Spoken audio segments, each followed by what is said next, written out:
بسم اللہ الرحمن الرحیم۔ یہ حکایت ہے مجنون اور اس کی ناقہ کی۔ ناقہ ایک عربی لفظ ہے اور یہ اونٹنی کو کہتے ہیں۔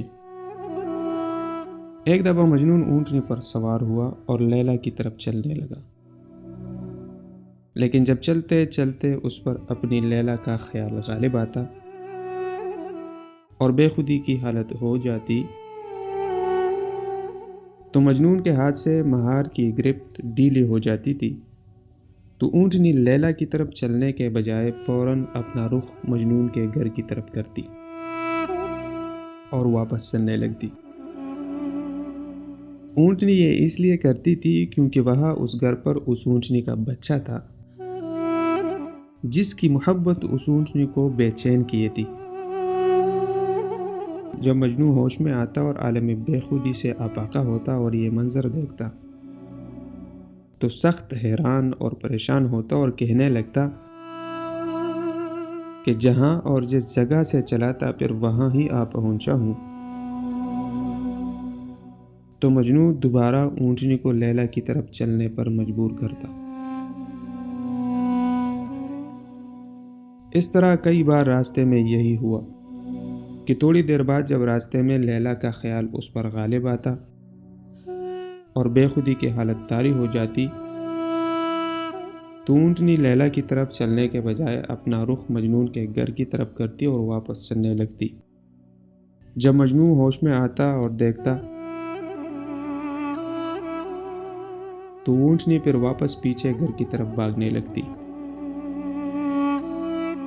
آخر کار مجنون کو غصہ آ گیا اور اس نے کہا کہ میری لیلا تو آگے ہے اور اس اونٹنی کی لیلا پیچھے ہے، یعنی یہ تو اس کے بچے کی یاد ہے جو اسے پیچھے بھاگنے پر مجبور کرتی ہے،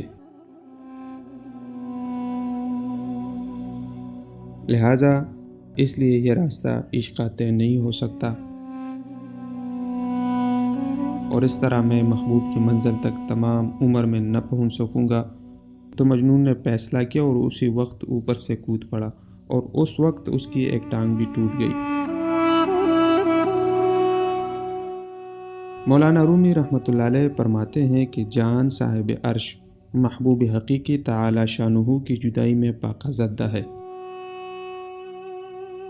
اور جسم اپنے اسباب عیش کی جستجو میں مسلسل اونٹنی کی سمت مخالف کو جاتا ہے۔ مجنون نے اپنا پاؤں باندھا اور کہا کہ اب میں گیند بن جاتا ہوں اور لیلا کی کشش عشق کی چوگان سے لڑکتا ہوا چلوں گا۔ چوگان اس لکڑی کو کہتے ہیں جس سے گیند کھیلتے ہیں اور اس کو ہاکی بھی کہتے ہیں۔ مولانا رومی رحمۃ اللہ علیہ اب نصیحت اور نتیجہ بیان فرماتے ہیں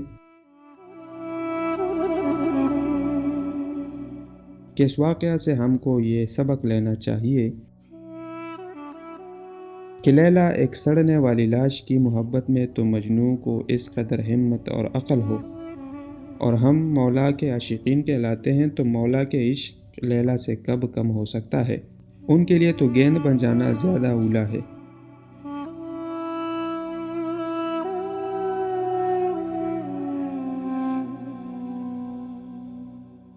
اب آتے ہیں اور دیکھتے ہیں کہ اس حکایت کا فائدہ کیا ہے۔ اس وقت ہمارا تغافل اور آخرت سے لاپرواہی کا سب سے بڑا سبب یہی ہے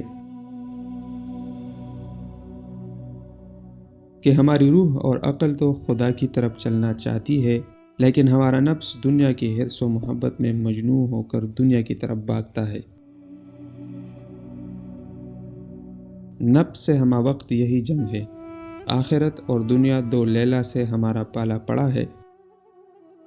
بس جو لیلا باقی ہے اس کو لے لو اور جو لیلا پانی ہے اس پر صبر کر لو، لیکن اس کا یہ مطلب نہیں ہے کہ دنیا کو ترک کر دو اور جنگل بھاگ جاؤ۔ یہ تو جہالت ہے، بس آخرت کو دنیا پر غالب کر لو یہی کافی ہے، لیکن اس کی ہمت کسی اللہ والے کی محبت اور اس کی غلامی ہی سے عطا ہوتی ہے۔ اللہ ہم سب کو اس کی توفیق عطا فرمائے۔